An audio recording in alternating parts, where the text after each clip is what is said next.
Good morning. Today we're going to take a look at the Culverts module. From the quickest menu, just highlight Culverts and press Enter. And the Browse window lists all of your culverts. All of the columns are hot by clicking on them, and then entering first couple of characters will take you to any particular culvert. Let's take a look at this culvert here on Barn Road.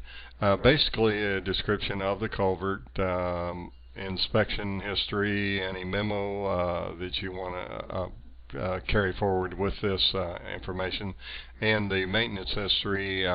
Basically it's a recap of all the costs that are in this particular culvert from install on, or from the point you start your system with it info.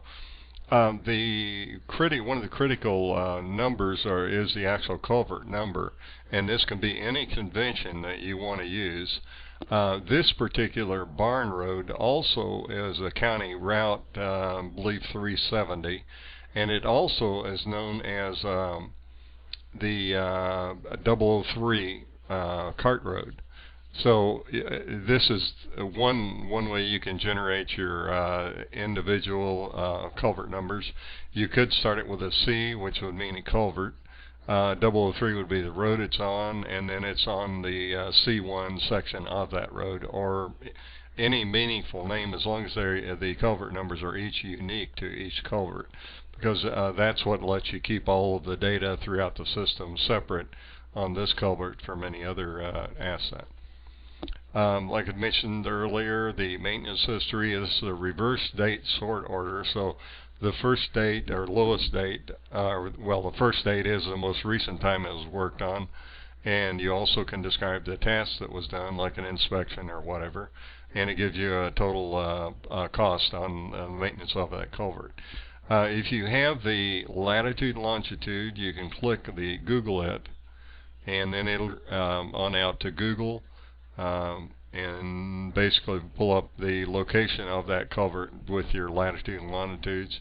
You can pull a satellite image of that, and do a drill in or any number of things.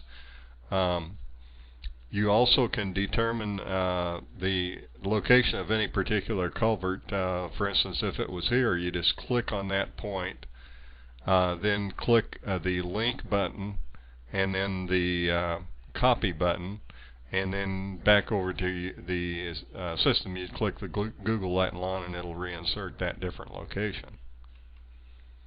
So that basically is the culvert module. You also can put pictures of your culvert. This defaults to whatever the excuse me, the proper name of the culvert is, and that's what you give this particular image, C003-C1, and TIFF or JPEG or any type of graphics file it will read. These go in the folder that is, we'll take a look at the actual linkage here. It's the culvert folder, which is under the images folder, which is under the data folder, which is under your main road and bridge folder. And other images like signs and any miscellaneous other images have their own folder for saving. That pretty much covers how the culvert module operates. If you get a handle on how it operates, then you'll know how the sign module and the bridge modules and the other assets module operate, as well as nearly the entire system. It's all related. We have a help button.